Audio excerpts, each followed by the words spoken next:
नमस्कार दोस्तों, मेरा नाम है विकास और आप देख रहे हैं मेरा यूट्यूब चैनल मनी गुरु विकास। अगर आप मेरे चैनल पर नए हैं तो please subscribe the channel and click the bell icon. दोस्तों, आप लोगों को विवेक ओबराय के बारे में तो आप सब जानते हैं। विवेक ओबराय को, राइट।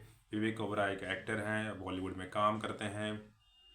उनकी फिल्में इधर बहुत दिनों से आई नहीं है। वो क्रिस क्रिस में काम कर चुके हैं, क्रिस के का गैस क्रिस 3 में गया, क्रिस 2 में काम कर चुके हैं, राइट। और बहुत सारी उनके पास कुछ प्रॉब्लम्स था बॉलीवुड में, राइट। कुछ लॉबीज़ उनको शायद मदद नहीं कर रहा था, फिल्मों में वो नहीं आ पा रहे थे। लेकिन अभी एक रिसेंटली एक न्यूज़ आया है कि विवेक ओबराय के पास लगभग 1200 करोड़ का नेटवर्थ है। अभी हाल ही में उन्होंने रोल्स रॉयस लगभग 12-14 करोड़ में खरीदा है, राइट। तो एक खलबली मच गई कि विवेक ओबराय के पास इतना पैसा आ कहाँ से रहा है, राइट। फिर धीरे धीरे पता चला, बहुत सारे आर्टिकल्स न्यूज मीडिया के थ्रू आया और पता चला कि उनके पास तो बहुत पैसा है। उनके पास उनका नेटवर्थ जो है वो लगभग 1200 करोड़ का है। और उनका कुछ बिजनेस है, लाइक कुछ इवेंट मैनेजमेंट का बिजनेस है और कुछ रियल एस्टेट का बिजनेस है, राइट। तो कुछ दुबई में उनका बिजनेस है, दुबई में उनके पास विला भी है, राइट। और तो लेविश लाइफ जी रहे हैं, राइट। और मतलब उनको फिल्में मिले चाहे नहीं मिले, अब इसका कोई मतलब उनके करियर के ऊपर असर पड़ता नहीं है, राइट। मतलब वो ही इज़ वेल एस्टेब्लिश्ड। तो अभी रिसेंटली उन्होंने कुछ अपना टिप्स शेयर किया है कि वो इन्वेस्टमेंट कैसे करते हैं, वो स्टार्टअप में इन्वेस्टमेंट कैसे करते हैं। वो उनके businesses, construction business, event management business के अलावा वो जो है वो स्टार्टअप्स में इन्वेस्ट करते हैं। उनका जो एजुकेशन है वो इकोनॉमिक्स ग्रेजुएट हैं।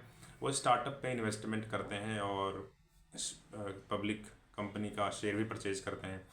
तो वो कैसे इन्वेस्टमेंट करते हैं, ये वीडियो का टॉपिक यही है, इस एजेंडा यही है कि वो विवेक ओबराय जो है स्टार्टअप में जब इन्वेस्ट करते हैं, किसी भी कंपनी में जब इन्वेस्टमेंट करते हैं, तो वो कैसे इन्वेस्टमेंट करते हैं, किस किस मतलब मुद्दे पे वो उसमें पैसा डालते हैं, किस किस कारण से उसमें पैसा डालते हैं, राइट। तो चलिए हम एक एक करके डिस्कस करते हैं। सबसे पहले तो है कि वो जो विवेक ओबराय जो है, ये सबसे पहले देखते हैं किसी भी कंपनी में पैसा लगाने से पहले कि उस कंपनी का प्रमोटर कौन है, उस कंपनी का फाउंडर कौन कौन है, उसका दिमाग कैसा है, वो कितना एजुकेटेड है, राइट। वो उसका बिहेवियर कैसा है, उससे पर्सनली मिलते हैं, उसको समझने की कोशिश करते हैं। और उन्होंने एक बात और कही है कि आप जब किसी आदमी से मिलते हो तो आपको पहले मुलाकात में तो आदमी काफ़ी अच्छा लगता है, लेकिन उस पर नहीं जाना है, राइट। हो सकता है कि आपने मीटिंग भी किया, एक घंटे का, एक दिन उसके साथ रहे भी, तब भी उसके बारे में पता नहीं चलेगा। उसके बारे में अगर इफ़ इज़ ए बिजनेसमैन तो उसके बारे में लोग क्या कहते हैं, उसके कस्टमर क्या कहते हैं, उसके सप्लायर क्या कहते हैं, उसके वेंडर क्या कहते हैं, उसके आसपास के जो बिजनेस से जुड़े उसके लोग हैं वो क्या कहते हैं, राइट। तो that is very important, right. जैसे कि टाटा जो है, how Tata group has maintained his ethos, right. वो मतलब टाटा ग्रुप के बारे में कोई भी बात करता है, जैसे आप रतन टाटा का एग्जांपल ले लो। रतन टाटा के बारे में कोई भी बात करता है तो रिस्पेक्ट से बात करता है, उसकी डिग्निटी के साथ बात करता है, राइट। पूरे टाटा ग्रुप के बारे में कोई भी पीछे बात करता है तो अच्छे से बात करता है, रिस्पेक्ट दे के बात करता है। इसलिए तो क्या ये जो जिसमें आप इन्वेस्टमेंट करने जा रहे हो, क्या उसका जो प्रमोटर है क्या इस काबिल है कि वो मतलब कि उसको लोग काफ़ी रिस्पेक्ट से देखते हैं या एडमायर करते हैं, राइट, अडोर करते हैं, राइट। तो इस काबिल है या बंदा है नहीं, आप समझ रहे हो मैं क्या कहना क्या चाह रहा हूँ, राइट। दूसरा जो पॉइंट है जो वो देखते हैं किसी भी कंपनी में इन्वेस्टमेंट करने से पहले, इन्वायरमेंट, कि आप बिजनेस जो है किस इन्वायरमेंट में है, किस वर्टिकल में है, किस इंडस्ट्री में है, राइट। ऐसा नहीं है कि वो जो बिजनेस जिसमें आप करना चाह रहे हो वो काफ़ी डिप्लीटिंग बिजनेस है, मतलब कि उसमें कोई कोई अपॉर्चुनिटी ही नहीं है। जैसे कि पेट्रोल और डीजल इंजन कुछ सालों में बंद हो जाएगा, राइट, लेकिन इलेक्ट्रिक व्हीकल का ज़माना अभी है, राइट। तो मतलब इलेक्ट्रिक व्हीकल का अपॉर्चुनिटी लेकर के अगर उनके पास कोई जाएगा तो उसमें वो इन्वेस्ट करेंगे। लेकिन अगर पेट्रोल और डीजल इंजन मतलब इंटरनल कंबस्टन इंजन के लिए अगर कोई कोई अगर अपॉर्चुनिटी लेके आएगा, राइट, हाँ भले आज बिजनेस है लेकिन वो डिप्लीटिंग बिजनेस, मतलब वो धीरे धीरे गायब हो जाएगा बिजनेस, राइट। तो ये आपको देखना है कि उसका पोटेंशियल क्या है, उसका फ्यूचर क्या है, उसका ग्रोथ पोटेंशियल कितना कितना बड़ा वो बिजनेस बन सकता है, तो ये आपको देखना है, राइट। नेक्स्ट जो है कि आपको जो है जो बिजनेस जो है जो जिसमें आप इन्वेस्ट करने जा रहे हैं, आपको ये देखना है, थर्ड पॉइंट, कि ये जो है आप किस तरह का प्रॉब्लम सोल्व कर रहे हो। ये जो बिजनेस जिसमें आप इन्वेस्ट करना है, आपको ये देखना है कि ये बिजनेस किस तरह का प्रॉब्लम सोल्व कर रहा है।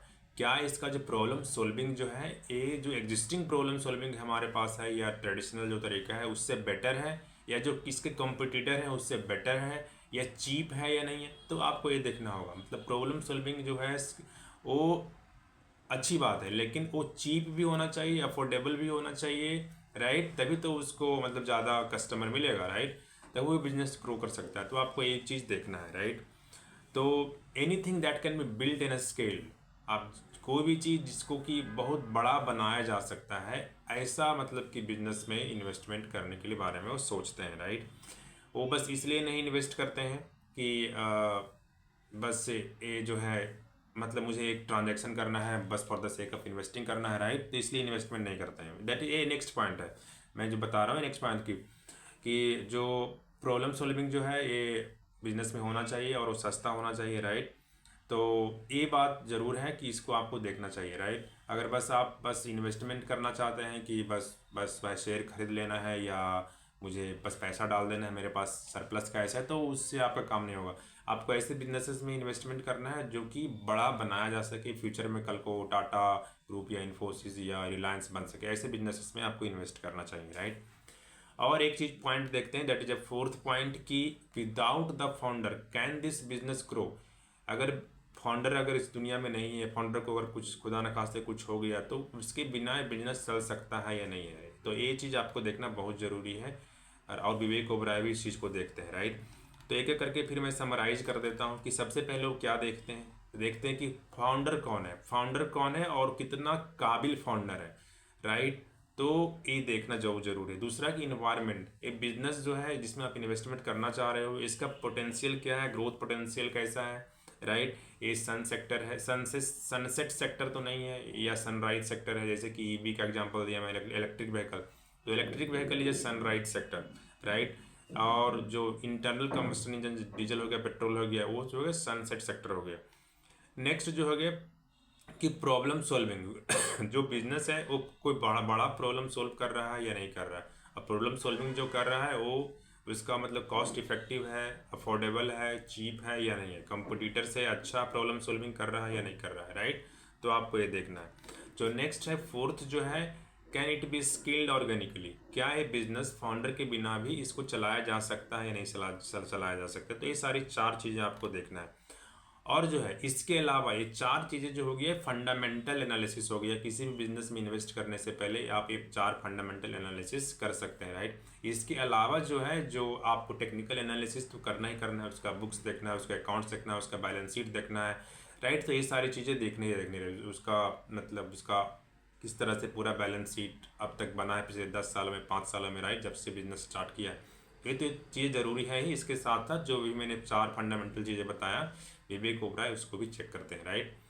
तो अगर आपको मेरा वीडियो पसंद आया तो please like the video and subscribe the channel. फिर मिलते हैं अगले वीडियो में, तब तक के लिए bye bye, have a nice day, thank you.